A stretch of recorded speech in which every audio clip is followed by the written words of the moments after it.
आज डेट है 21 जून 2023 और द हिंदू न्यूज एनालिसिस में आपका स्वागत है। इस वीडियो में हम द हिंदू की इंपोर्टेंट न्यूज को एग्जाम के पॉइंट ऑफ व्यू से डिस्कस करेंगे। नीचे डिस्क्रिप्शन बॉक्स में Telegram channel Volcano IAS Academy का लिंक दिया हुआ है। आप Telegram channel Volcano IAS Academy के साथ में जुड़ सकते हैं। वहां पर हर exam means UPSC, state PCS and other exams के पॉइंट ऑफ व्यू से काफी इंपॉर्टेंट इन्फॉर्मेशन आप सभी के साथ में शेयर की जाती है। तो चलो स्टार्ट करते हैं। वीडियो को स्टार्ट करेंगे एक ज्योग्राफिकल बेस्ड क्वेश्चन के साथ में। और आज आपका क्वेश्चन ये है कि दीनदयाल पोर्ट को आपको मैप में व्यू करना है, फिर इससे रिलेटेड हर इंपॉर्टेंट फैक्ट्स को एंड इन्फॉर्मेशन को कमेंट बॉक्स में टाइप करना है। कल हमने आपसे क्वेश्चन पूछा था भीमगढ़ वाइल्ड लाइफ सेंचुरी को लेकर की। तो भीमगढ़ वाइल्ड लाइफ सेंचुरी जो है वो कर्नाटका स्टेट के वेस्टर्न पार्ट पर, जो वेस्टर्न घाट रीजन है वहां पर लोकेटेड है। 2011 में इस रीजन को वाइल्ड लाइफ सेंचुरी का डेजिग्नेशन दिया गया था। अभी कुछ टाइम पहले यहाँ पर 2 फॉरेस्ट गार्ड जो है उनको सस्पेंड किया गया, क्योंकि उन्होंने जो एनक्रोचमेंट यहाँ पर देखने को मिल रहा है उसको रोकने में वो फेल रहे। अब देखो, इस तरीके का क्वेश्चन तो पूछा नहीं जाएगा कि कहाँ पर फॉरेस्ट गार्ड जो है उनको सस्पेंड किया गया, लेकिन इसकी लोकेशन को लेकर के क्वेश्चन पूछ लिया जाता है। जैसे कि या तो डायरेक्टली क्वेश्चन ये पूछ लेंगे किसी भी एग्जाम में कि भीमगढ़ वाइल्ड लाइफ सेंचुरी जो है वो कौन से स्टेट में लोकेटेड है, या फिर आपको एक कॉलम में 2-3 wild life sanctuary national park के नेम दे देंगे और एक तरफ आपको दे देंगे 2-3 उसके मैच करते हुए स्टेट के नेम। पूछ लिया जाएगा कि कौन सा पेयर जो है वो राइट है, कौन सा रॉन्ग है। तो स्पेसिफिक आपको इसकी लोकेशन को लेकर के ध्यान में रखना है। द हिंदू को डिस्कस करने से पहले हम बात करेंगे डिकोडिंग ऑफ न्यूज़पेपर इनिशिएटिव के बारे में। देखो स्टूडेंट्स, आप यूपीएससी, स्टेट पीसीएस या फिर कोई ऐसा एग्जाम जिसमें करंट अफेयर्स काफी इंपॉर्टेंट रोल प्ले करता है, तो उसकी आप प्रिपरेशन कर रहे हैं तो आपके लिए इनिशिएटिव जो है वो काफी ज्यादा बेनिफिट आपको प्रोवाइड करेगा। अब इस इनिशिएटिव में हम क्या करते हैं, तो इसमें the Hindu, Indian express, PIB या फिर जो भी अदर इंपॉर्टेंट वेबसाइट्स हैं जहां पर लगता है कि कोई इंपॉर्टेंट न्यूज है, तो इस न्यूज को सबसे पहले हम आपके साथ में शेयर करते हैं। फिर इस न्यूज में कौन कौन से इंपॉर्टेंट टर्म्स, क्या क्या उसका एक्सप्लेनेशन जो है वो आपको प्रोवाइड करते हैं। मान लो उस न्यूज में कोई मैपिंग एरिया न्यूज में है, तो उसका मैपिंग जो है वो मैप जो है वो भी आपके साथ ही साथ में शेयर किया जाता है। तो आप इस प्रोग्राम को ज्वाइन कर सकते हैं। ज्वाइन करने का लिंक जो है वो डिस्क्रिप्शन बॉक्स में अवेलेबल है। 89 रुपीज़ पर मंथ जो है वो इसके चार्जेस रहने वाले हैं। ओके, द हिंदू को अगर हम डिस्कस करें तो फर्स्ट इंपॉर्टेंट न्यूज़ है द हिंदू की फ्रंट पेज पर। और अभी क्या देखने को मिला, वेस्ट बंगाल जो है वहाँ पर पंचायत के इलेक्शन होने वाले हैं और इसमें काफ़ी ज़्यादा वहाँ पर वायलेंस जो है वो देखने को मिली। तो वहाँ का जो हाई कोर्ट है उसने इस बात के ऊपर फोकस किया, कलकत्ता हाई कोर्ट ने, कि यहाँ पर जो सेंट्रल आर्म्ड फोर्सेज है उनका डिप्लॉयमेंट देखने को मिलना चाहिए, ताकि ये वायलेंस जो है वो इलेक्शन के टाइम में कम से कम देखने को मिले। अब इसको लेकर के वो जो जुडिशरी ने जो स्टेटमेंट दिया उसको एक तरीके से डायरेक्शन देने के लिए या उसको जस्टिफाई करवाने के लिए सुप्रीम कोर्ट में गया। सुप्रीम कोर्ट जो है उन्होंने भी सेम ऑर्डर पास किया कि भाई हाँ, इलेक्शन आप कंडक्ट करवा रहे हो बहुत अच्छी बात है, लेकिन इलेक्शन कंडक्ट करवाने के टाइम में वायलेंस जो होता है ये सही नहीं है। ओके, तो इसलिए जो सेंट्रल आर्म्ड फोर्सेज जो है उनका डिप्लॉयमेंट होना चाहिए, ताकि वायलेंस जो है वो लोकल पोल्स में ना देखने को मिले। अब ये जो सुनवाई है सुप्रीम कोर्ट में वो की वैकेशन बेंच ने। ओके, और यहाँ पर स्टेट इलेक्शन कमीशन एक इंपॉर्टेंट टर्म वो भी न्यूज में है, तो हम कुछ बेसिक बातें इनको लेकर के डिस्कस कर लेते हैं। हमारे पॉलिटी के पर्सपेक्टिव से काफी ज्यादा इंपॉर्टेंट हो जाता है। सबसे पहले तो हम बात करेंगे व्हाट इज वैकेशन बेंच। देखो, जो जुडिशरी जो है सुप्रीम कोर्ट जो है वो पूरे ईयर में 2 टाइम जो है उनकी लॉन्ग वैकेशन देखने को मिलती है, एक तो समर टाइम में और एक विंटर टाइम में। अब इस टाइम में ये नहीं है कि कोर्ट जो है वो बिल्कुल बंद हो जाता है, लोग जो है वो सुप्रीम कोर्ट जा सकते हैं, लेकिन इस टाइम जो बेंच है उसको सीजीआई अपॉइंट करता है कि वेकेशन के टाइम में जो बेंचेज जो भी अर्जेंट मैटर देखने को मिलेगा उसकी सुनवाई करेंगे। ओके, अब वो अर्जेंट मैटर क्या होगा इसकी क्लियर डेफिनेशन जो है वो कहीं पर भी नहीं दी हुई है कि ये अर्जेंट मैटर है, ये अर्जेंट मैटर नहीं है। ओके, तो देखो आपको किस तरीके से मिसगाइड किया जा सकता है। यूपीएससी में क्लियरली ये बोल देंगे कि अर्जेंट मैटर, ये जो टर्म है वेकेशन बेंच के पास में कि अर्जेंट मैटर को सुना जाएगा, इसकी क्लियर डेफिनेशन जो है वो दी हुई है सुप्रीम कोर्ट को जो गाइड करने वाले रूल्स हैं उनमें या फिर कॉन्स्टिट्यूशन में। तो आपको पता होना चाहिए कि अर्जेंट मैटर जो टर्म है इसको लेकर के कोई क्लियर डेफिनेशन नहीं है। ओके, तो वैकेशन बेंच को अपॉइंट करने का जो काम है, जिम्मेदारी जो है वो सीजीआई के पास में है, ये आपको ध्यान में रखना है। और जब सुप्रीम कोर्ट वेकेशन के टाइम में होती है साल में 2 बार, तो उस टाइम में वेकेशन बेंच जो है जो भी अर्जेंट मैटर होते हैं उनकी सुनवाई करती है। अब हम बात करेंगे स्टेट इलेक्शन कमीशन की। तो स्टेट इलेक्शन कमीशन जो है इसके बारे में अगर हम डिस्कस करें तो एक कॉन्स्टिट्यूशनल अथॉरिटी है। सबसे पहले तो आपको ये पता होना चाहिए, और हमारे कॉन्स्टिट्यूशन में आर्टिकल 243 के, जिसमें स्टेट में जो पंचायत के इलेक्शन है उनसे रिलेटेड है, और आर्टिकल 243ZA ये म्यूनिसिपैलिटीज़ की जो इलेक्शन होते हैं स्टेट में उनसे रिलेटेड है। ओके, तो स्टेट इलेक्शन कमीशन जो है वो सिंगल मेंबर बॉडी होता है, सिंगल मेंबर कमीशन होता है। इसमें एक होता है स्टेट इलेक्शन कमिश्नर, और इनको अपॉइंट जो है वो गवर्नर करता है।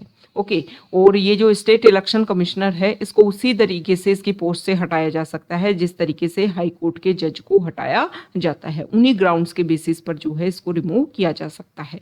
ओके, तो अब देखो क्वेश्चन जो है वो स्टेट इलेक्शन कमीशन को लेकर के क्या पूछ लेंगे। एक तो आपको मिसगाइड यहाँ पर किया जा सकता है कि स्टेट इलेक्शन कमीशन जो है वो स्टेट असेंबली के इलेक्शन भी कंडक्ट करवाता है। तो ये आपको पता होना चाहिए कि जो हमारा इलेक्शन कमीशन है वो कंडक्ट करवाता है प्रेसिडेंट, वाइस प्रेसिडेंट और पार्लियामेंट के इलेक्शन, और स्टेट असेंबली के जो इलेक्शन होते हैं वो कंडक्ट करवाता है। म्यूनिसिपैलिटीज़ और पंचायत के जो इलेक्शन है वो कंडक्ट करवाता है स्टेट इलेक्शन कमीशन। तो पहले तो ये डिफरेंस आपको पता होना चाहिए। दूसरा आपको बोल देंगे कि स्टेट इलेक्शन कमीशन जो है वो मल्टी मेंबर बॉडी है यहाँ पर। तीसरा अगर हम बात करें तो ये बोल देंगे कि स्टेट इलेक्शन कमिश्नर को हटाया जा सकता है उनकी पोस्ट से जिस तरीके से हाई कोर्ट के चीफ जस्टिस को हटाया जाता है। ओके, तो इस तरीके से वर्ड्स को चेंज करके, वर्ड्स को रिप्लेस करके, उनकी जगह कोई ऐसी टर्म्स रख करके जो है वो मिसगाइड किया जा सकता है। तो जब भी आप किसी न्यूज़ को पढ़ो ना, स्पेसिफिक मैं फोकस करूंगी, अगर आप यूपीएससी की प्रिपरेशन कर रहे हैं तो आपको बिटवीन द वर्ड्स जो है ना वो स्टडी करनी आनी चाहिए। मतलब आपके वर्ड्स के बीच में भी आपको पढ़ने की वो होना चाहिए कि अच्छा एक एक वर्ड्स के ऊपर, मतलब सीधी सी बात ये है आपको फोकस करना है। आप ऐसा नहीं है कि सरसरी नज़रों से आपने करंट अफेयर्स को रीड कर लिया और बोलोगे कि मैं प्रीलिम्स में जा करके अच्छे से टिक करके आ जाएंगे, ऐसा नहीं होगा। वहाँ पर अगर आप पेपर देखते हो, इस बार का भी आपने पेपर देखा होगा, पहले की भी आप PYQs जो है वो जरूर सॉल्व किया करो। आप किसी भी एग्जाम की प्रिपरेशन कर रहे हो, ओके, उस एग्जाम के PYQs जो है वो आपके लिए काफ़ी ज़्यादा इंपॉर्टेंट है। तो PYQs के ऊपर काफ़ी ज़्यादा फोकस किया करो। इससे आपकी एक तो बेसिक अंडरस्टैंडिंग ये क्लियर होती है कि आपको जो भी आप बुक पढ़ते हो, जो भी आप करंट अफेयर पढ़ते हो, उसको आप किस तरीके से पढ़ना है। साथ ही साथ में आपको ये भी पता चलता है कि क्वेश्चन जो है वो किस किस तरीके से पूछा जा सकता है। तो जब भी आप किसी चीज़ को रीड करते हो ना, तो आपके माइंड जो है उस तरीके का एक्टिवेट होगा कि हाँ इस तरीके से क्वेश्चन जो है वो पूछा जा सकता है। ओके, तो इस तरीके की टर्म्स को रिप्लेस करके जो क्वेश्चन है वो काफ़ी ज़्यादा यूपीएससी में पूछे जाते हैं। अगर हम प्रीलिम्स की बात करें तो आपको इन सब पॉइंट्स के ऊपर फोकस करना चाहिए। तो ये बेसिक बातें जो हैं वो हमने डिस्कस कर ली। नेक्स्ट जो हमारा आर्टिकल है वो देखो मणिपुर वायलेंस जो है उसके बारे में यहाँ पर दे रखा है। असम राइफल जो है वो ये चाहती है कि मणिपुर में जो हिली रीजन है उनको अच्छे से कवर किया जाए, उनको अच्छे से सिक्योरिटी प्रोवाइड की जाए, क्योंकि कुछ ऐसे एरियाज़ हैं जहाँ पर वायलेंस ज़्यादा देखने को मिल रहा है, जिसकी वजह से हिली एरियाज़ तक जो रीच है वो बनाना काफ़ी ज़्यादा मुश्किल देखने को मिल रही है। ओके, तो यहाँ पर अगर हम बात करें तो कुकी कम्युनिटी और मैतेई कम्युनिटी जो है उनके बीच में मेजर इशू है, जिसकी वजह से प्रॉब्लम जो है वहाँ पर देखने को मिल रही है। वहाँ पर अभी ये जो आसाम में वेस्ट बंगाल में जो सेंट्रल आर्म्ड फोर्सेस की डिप्लॉयमेंट के बारे में बात बोला गया, तो वहाँ के जो चीफ मिनिस्टर है उन्होंने भी इस बात के ऊपर फोकस किया गया कि देखो अगर सेंट्रल आर्म्ड फोर्सेस के डिप्लॉयमेंट की वजह से ही अगर आप वायलेंस को कम कर सकते हो, तो फिर मणिपुर में तो सेंट्रल आर्म्ड फोर्सेस जो है उनको क्या किया गया है, डिप्लॉय किया गया है, तो फिर वहाँ पर वायलेंस जो है वो कम क्यों नहीं हो रही है। ओके, तो ये आपको कुकी कम्युनिटी और मैतेई कम्युनिटी के बारे में कुछ बेसिक फैक्ट पता होना चाहिए। आपको पता होना चाहिए कि कौन सी कम्युनिटी जो है वो कहाँ पर जो है वो अपना डोमिनेंस रखती है। नेक्स्ट इंपॉर्टेंट आर्टिकल अगर हम डिस्कस करें तो हम डिस्कस करेंगे न्यूज़ पेज पर। न्यूज़ पेज पर जो फर्स्ट आर्टिकल है, देखो ये मणिपुर में जो इशू देखने को मिल रहा है, तो यहाँ पर अगर हम बात करें तो मैतेई कम्युनिटी जो है वो मैक्सिमम जो लॉर्ड कृष्णा जो है उनको फॉलो करती है। तो वहाँ पर इसको लेकर के अभी प्रेजेंट टाइम में पुरी में जो है वो रथ यात्रा जो है वो स्टार्ट हुई है। सेम इसी टाइम जो है वो यहाँ पर मणिपुर में भी रथ यात्रा जो है इस तरीके का प्रोसीजर देखने को मिलता है एवरी ईयर। तो यहाँ पर ये बोला जा रहा है कि 200 year old major ritualist event involving chariots following the ongoing unrest. तो इस बार जो ये रथ यात्रा है, रथ प्रोसेशन जो है, इसको ये नहीं कंप्लीट करेंगे, इसको रेगुलर नहीं करेंगे। ओके, तो यहाँ पर आपको पता होना चाहिए कि ये रथ यात्रा जो है क्या है। तो यहाँ का जो टेम्पल है, जो Manipur apex body that holds the Rath Yatra locally known as Kang Chingba. Okay, ये नेम आपको ध्यान में रखना है। कल्चर में इस तरीके की टर्म्स को लेकर के क्वेश्चन पूछा जा सकता है। ओके, तो आपको पता होना चाहिए कि कांग चिंगबा जो है वो किससे रिलेटेड है। नेक्स्ट इंपोर्टेंट आर्टिकल जो है वो यहाँ देखिए। देखो, सुप्रीम कोर्ट में पिटीशन डाली गई और पिटीशन में बोला गया कि कुकी कम्युनिटी जो है उसको आर्मी प्रोटेक्शन दिया जाना चाहिए। अभी पहले भी कुछ टाइम पहले एक स्टेटमेंट देखने को मिला जिसमें बोला गया कि कुकी कम्युनिटी को जो है वो क्या किया जा रहा है, कुकी कम्युनिटी जो है उसको प्रोटेक्ट किया जा रहा है असम राइफल्स के द्वारा। बट ऐसा नहीं है। असम राइफल जो है वो इक्वली प्रोटेक्ट करने की कोशिश कर रही है और वायलेंस को खत्म करने की कोशिश कर रही है। तो यहाँ पर सुप्रीम कोर्ट ने रिफ्यूज़ कर दिया इस तरीके की पिटीशन को लेकर के कि हम जो है वो एक कम्युनिटी को प्रोटेक्ट नहीं कर सकते, हमारे लिए दोनों इक्वल हैं। और इक्वल होने के बेसिस पर अगर जुडिशरी इस तरीके का स्टेटमेंट देती है कि एक कम्युनिटी को जो है प्रोटेक्ट किया जाए, तो इसकी वजह से जो सिचुएशन है और ज़्यादा वर्स्ट हो जाएंगी। नेक्स्ट इंपोर्टेंट आर्टिकल है, देखिए। देखो, अभी हमने देखा कि 2021 के लिए जो गांधी पीस प्राइज जिसकी शुरुआत 1995 से हुई थी, तो वो गांधी पीस प्राइज जो है वो 2021 के लिए किसको दिया गया, गीता प्रेस को। गीता प्रेस जो हिंदू टेक्स्ट जो होते हैं उनको पब्लिशर करने वाली एक लार्जेस्ट बॉडी है। ओके, और 1923 में जो गीता प्रेस जो है उसको एस्टेब्लिश किया गया था। ओके, अब यहाँ पर क्या हुआ है कि 2021 का जो नोबेल पीस प्राइज जो है, Gita peace Gandhi peace prize जो है वो दिया गया गीता प्रेस को। अब क्या इशू देखने को मिला है कि यहाँ पर जो जूरी, मतलब किसको अवार्ड दिया जाएगा किसको नहीं दिया जाएगा, ये एक जूरी डिसाइड करती है। और जूरी में अगर हम बात करें तो जूरी जो है उसमें हमारे प्राइम मिनिस्टर, हमारे सीजीआई, साथ ही साथ में जो अपोजिशन पार्टी जो होती है उसके जो लीडर होते हैं। तो यहाँ पर जो अपोजिशन पार्टी के जो लीडर हैं अधीर रंजन चौधरी, उन्होंने बोला है कि उनको इंक्लूड नहीं किया गया इस जूरी में। उनसे कोई भी, मतलब वो इंक्लूडेड तो है लेकिन उनसे कोई भी रिव्यू नहीं पूछा गया कि हम गीता प्रेस को इस बार का नोबेल गांधी पीस प्राइज दे रहे हैं तो क्या दिया जा सकता है 2021 के लिए, नहीं दिया जा सकता। मतलब उनसे कोई बात डिस्कस जो है वो नहीं की गई है। तो जूरी जो है वो यहाँ पर गांधी पीस प्राइज की जूरी जो है वो न्यूज़ में है। तो आपको पता होना चाहिए कि कौन कौन जो है वो उसके मेंबर रहते हैं। ओके, नेक्स्ट इंपोर्टेंट आर्टिकल जो है यहाँ पर देखो, उत्तर प्रदेश और बिहार जो है वहाँ पर हीट की वजह से प्रॉब्लम देखने को मिल रही है। तो सेंट्रल टीम जो है उन्होंने इस स्टेट की विजिट की है। अब देखो, मेन फोकस क्या होना चाहिए इसको लेकर के, जो हेल्थ मिनिस्ट्री है उन्होंने इस बात के ऊपर फोकस किया है कि जो हमारा मीटरोलॉजिकल डिपार्टमेंट है या वेदर को लेकर के जो फोरकास्टिंग है वो डेली बेसिस पर होनी चाहिए। ओके, डेली बेसिस पर पता चलना चाहिए। मतलब आप ये मानिए कि वेदर की फोरकास्टिंग आप डेली क्या अपडेट रहने वाला है वो, फिर आप मिड टर्म लेवल पर कि 7 डेज़ के या 15 डेज़ के 1 मंथ में क्या प्रोसीजर रहने वाला है, या फिर आप जो है उसको लॉन्ग टर्म, इस तरीके से अलग अलग एरिया में डिवाइड कीजिए और उसके अकॉर्डिंग जो है वो अपने प्रोविज़न इंप्लीमेंट कीजिए ताकि ये हीट अलर्ट जो इशू है वो देखने को मिले, लोगों में इसको लेकर के अवेयरनेस आए और इसको लेकर के क्या क्या प्रिपेयर्डनेस होना चाहिए स्टेट लेवल पर, और साथ ही साथ में पॉपुलेशन में क्या अलर्टनेस होनी चाहिए, ये सारी बातें जो हैं वो क्लियर होनी चाहिए। क्योंकि टाइम के साथ में जैसे जैसे टेम्परेचर बढ़ रहा है वैसे वैसे हीट स्ट्रेस, ये इशू जो है वो काफ़ी ज़्यादा बढ़ते जा रहे हैं और उसके अंदर लोगों की डेथ भी काफ़ी ज़्यादा देखने को मिल रही है। तो लोगों में जब अवेयरनेस आएगी तभी जा कर के वो इस इशू के ऊपर फोकस कर पाएंगे और इसको लेकर के क्या क्या सॉल्यूशन है उसको लेकर के फोकस कर पाएंगे। नेक्स्ट जो आर्टिकल है, तो यहाँ पर देखिए, इस आर्टिकल में बताया गया है कि लास्ट 9 मंथ्स में अगर हम देखें तो 2300 बेबीज जो हैं उनको अडॉप्ट किया गया है।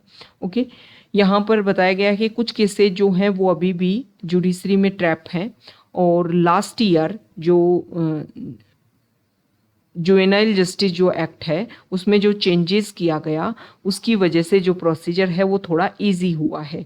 जैसे कि अगर हम बात करें तो लास्ट ईयर क्या अमेंड किया गया था, अमेंडमेंट में ये बात बोली गई थी कि जो भी अडोप्शन का प्रोसीजर है उसमें पावरफुल बनाया गया डीएम को।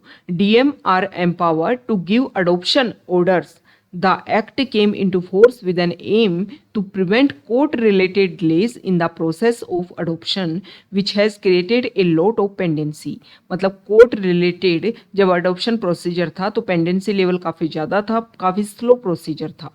तो डीएम को यहाँ पर पावरफुल किया गया है और डीएम जो है वो child welfare committees, juvenile justice board and specialized juvenile police units, इनके साथ में मिलकर के अडोप्शन का जो भी प्रोसीजर है उसको इम्प्लीमेंट करने में फास्टेस्ट तरीके से काम कर रहे हैं और उसकी वजह से ये सारा प्रोसीजर जो है वो काफ़ी इजी लेवल पर देखने को मिल रहा है। अगर हम बात करें तो हमारे इंडिया में अडॉप्शन के प्रोसीजर को लेकर के कौन सा इंस्टीट्यूशन काम करता है, ये बेसिक बात जो है वो आपको पता होनी चाहिए और इंस्टीट्यूशन का नाम है कारा। ओके, आप कमेंट बॉक्स में बताओगे कि जो कारा है उसको एस्टेब्लिश कब किया गया था। अब ये कारा है क्या? कारा है central adoption resource authority. Okay, हमारे इंडिया में कारा जो है वो एक स्टैट्यूटरी बॉडी है और ministry of women and child development के अंडर ये आती है। ये बेसिक फैक्ट है, ये आपको पता होना चाहिए। कब एस्टेब्लिश की गई ये आप कमेंट बॉक्स में बताओगे। देखो, एक तो आपसे जो क्वेश्चन पूछे जाते हैं ना उनके आप आंसर्स नहीं देते हो, ये बहुत गलत बात है। आप वीडियो देखते हो, अगर आपने उस चीज़ को सर्च नहीं किया और आपने उसका आंसर नहीं दिया तो वो आपके लिए बेनिफिट नहीं है। तो ऐसे ऐसे आप सिर्फ वीडियो चला करके छोड़ दिया और आपने अपनी तरफ से एफर्ट्स नहीं डाले तो समझ लो वो आपके लिए बेनिफिशियल नहीं है। तो इससे अच्छा है कि आप फिर ना ही देखो, कोई मतलब नहीं है। अगर आप एक्टिव होकर के पार्टिसिपेट नहीं करते हो, आंसर नहीं देते हो जो क्वेश्चन आपसे पूछे जाते हैं, मतलब आप में जो क्वेरीज वाला जो माइंड है वो नहीं है। और किसी भी एग्जाम को क्रैक करने के लिए स्टूडेंट्स एस्पायरेंट्स का जो माइंड है वो क्वेरीज वाला होना चाहिए। मतलब कोई भी चीज़ उनको सामने दिखे तो उनके माइंड में होना चाहिए कि ऐसा क्यों हो रहा है, तभी जा करके। अगर आप यूपीएससी में देखोगे ना तो जनरल क्वेश्चन बहुत ज़्यादा पूछे जाने लगे हैं। वो इसीलिए कि बच्चों में एक अवेयरनेस जो है वो हो। वो ऐसा नहीं है कि सिर्फ किताबों में जो आ रहा है उसको रट करके पास हो गए, ना ना, एक जनरल अवेयरनेस होना चाहिए। क्योंकि आप यूपीएससी क्रैक करते हो तो आपको स्टेट एडमिनिस्ट्रेशन का पार्ट बनते हो। आप एक डिस्ट्रिक्ट जो है, अगर आप आईएएस में जाते हो तो एक डिस्ट्रिक्ट आपको दिया जाता है। अगर आप रटी रटाई बातों से काम क्रैक करोगे तो आप इंस्टेंट डिसीजन जो है, आपकी माइंड अगर एक्टिव नहीं है तो आप इंस्टेंट डिसीजन जो है वो नहीं ले पाओगे। ओके, और इंस्टेंट डिसीजन लेने के लिए माइंड का एक्टिव होना बहुत ज़्यादा जरूरी है कि जनरल अवेयरनेस जो है वो किसी भी इश्यू को लेकर के आपका होना बहुत ज़्यादा जरूरी है। तो जब भी आपसे क्वेश्चन पूछा जाए तो प्लीज़ उसका आंसर दिया करो, उसको सर्च किया करो, उसके बारे में बेसिक बातें पढ़ा करो, ताकि जो क्वेश्चन हैं उनको ईजिली आप क्रैक कर पाओगे। जब तक आप खुद अपने लेवल पर एफर्ट्स नहीं करोगे, रिजल्ट जो है वो सामने नहीं आएंगे। ओके, तो कारा जो है वो क्या करती है, अडॉप्शन के लिए हमारे इंडियन चिल्ड्रन, उनको चाहे आप हमारे कंट्री के अंदर या फिर कंट्री से बाहर जो है वो अडॉप्शन का प्रोसीजर, मतलब इन कंट्री या फिर इंटर कंट्री अडॉप्शन का जो प्रोसीजर है उसको मॉनिटर करना, उसको रेगुलेट करने का काम जो है वो कारा करती है। ये जो कारा जो है वो हेग कन्वेंशन के अंडर उसके जो प्रोविजन है उनको इसने अडॉप्ट कर रखा है। हेग कन्वेंशन क्या है इसके बारे में अगर हम डिस्कस करें तो हेग कन्वेंशन जो है वो 1983 में साइन किया गया था। एक तरीके से मल्टीलेटरल ट्रीटी है हेग कन्वेंशन, और इसमें मेन फोकस ये किया गया था कि मान लो एक कंट्री से किसी चाइल्ड को अबडक्ट कर लिया गया और दूसरे कंट्री में भेज दिया गया तो वापस से उस बच्चे को उसके हैबिचुअल जो रेजिडेंस है वहां पर वापस भेजा जाए। इसको लेकर के इंटरनेशनल ट्रीटी है। ये जो कन्वेंशन है ना, हेग कन्वेंशन, वो 16 ईयर एज से छोटे जो बच्चे हैं उनके ऊपर अप्लाई होती है। ओके, तो ये बेसिक बात है हेग कन्वेंशन को लेकर के जो आपको ध्यान में रखना है। ओके, यहाँ पर जो आर्टिकल है कि इंडिया की जो फर्स्ट mRNA वैक्सीन है ओमिक्रॉन वेरिएंट को लेकर के, कोविड क्या जो ओमिक्रॉन वेरिएंट है उसके खिलाफ में mRNA वैक्सीन जो है उसको अप्रूव कर दिया गया है। हमारे लिए इंपॉर्टेंट है कि व्हाट इज mRNA वैक्सीन, हम इस तरीके से समझेंगे। साइंस की कुछ बेसिक बातें हमें पता होनी चाहिए। एक सेकेंड, हाँ देखो, ह्यूमन बॉडी जो है वो बहुत सारी सेल से मिलकर बनी होती है। सेल जो है वो मिलकर के टिश्यू बनाते हैं, टिश्यू जो है वो मिलकर के कोई ऑर्गन बनाते हैं, ऑर्गन जो है वो ऑर्गन सिस्टम बनाता है और बहुत सारे ऑर्गन सिस्टम बनकर के फिर बनती है बॉडी। अब जो सेल होती है, सेल जो है वो अपने लेवल पर, मतलब आप ये मानो कि कोई भी लाइफ जो है उसकी एक बेसिक स्ट्रक्चरल यूनिट है सेल। सेल में जेनेटिक मटेरियल भरा होता है और जो जेनेटिक मटेरियल होता है उसमें होती है इंफॉर्मेशन। ओके, अब इस जेनेटिक मटेरियल में एक होता है एमआरएनए। एमआरएनए मतलब मैसेंजर आरएनए। ओके, तो ये क्या होता है कि यहाँ पर जो जेनेटिक मटेरियल है उसको, जिसमें जो इन्फॉर्मेशन भरी हुई है, तो उस इन्फॉर्मेशन को एक्टिवेट करने के लिए, उस इन्फॉर्मेशन को काम करने के लिए जो है कुछ प्रोटीन्स की ज़रूरत होती है। तो उस प्रोटीन्स को लेकर के जो इन्फॉर्मेशन है, मैसेजिंग जो है वो सेल के पास में पहुँचाता है एमआरएनए और फिर उसके अकॉर्डिंग सेल जो है वो प्रोटीन को बनाती है। ओके, अब इसमें क्या किया जाता है कि बॉडी में सेल में जो एमआरएनए है, इस वैक्सीन में उस एमआरएनए को एक्सट्रैक्ट किया जाता है, डीएनए का यूज़ किया जाता है, डीएनए में से एमआरएनए जो है उसको यूज़ किया जाता है और फिर उससे वैक्सीन तैयार की जाती है। मेन टारगेट क्या है कि जो कोविड जो है उसके ऊपर हम देखते हैं स्पाइक्स, इस तरीके से स्पाइक्स जो हैं वो कोविड का जो वायरस होता है उसके ऊपर निकले रहते हैं। तो एमआरएनए क्या करता है, सेल में जब वैक्सीन के रूप में इसको इंसर्ट किया जाता है तो एमआरएनए क्या करता है, जो हमारी सेल है उनको मैसेज देता है कि आप स्पाइक्स प्रोटीन जो है उसको बना लो। ओके, स्पाइक्स प्रोटीन जो है वो सेल बना लेगी, उसके बाद में जो एमआरएनए जो है वो सेल बस्ट होती है और वेस्टेज के रूप में एमआरएनए बॉडी से बाहर निकल जाता है, मतलब बॉडी में जो है वो स्पाइक्स प्रोटीन जनरेट होने लग जाते हैं। तो जब कोविड का एंट्री होती है, ये स्पाइक्स यहाँ पर देखने को मिलते हैं, बॉडी जो है उससे पहले से अवेयर है तो उसके खिलाफ में एंटीबॉडी जो है वो बॉडी बनाने लग जाती है। तो इसकी वजह से इस तरीके से एमआरएनए वैक्सीन जो है वो काम करती है। ओके, तो एमआरएनए वैक्सीन जो है वो काफ़ी ज़्यादा सेफ है, हमारी बॉडी को इस तरीके से प्रिपेयर करती है। ये सारी बातें इसमें बताई गई हैं। आपको एक बेसिक प्रोसीजर जो है वो पता होना चाहिए एमआरएनए वैक्सीन को लेकर के। ओके, तो ये आज का हमारा द हिंदू न्यूज़पेपर का डिस्कशन था। अगर आप यहाँ तक आए हैं, वीडियो आपको अच्छा लगा है तो प्लीज़ वीडियो को लाइक कर दीजिए, शेयर कर दीजिए और चैनल को सब्सक्राइब कर दीजिए। Okay, thank you.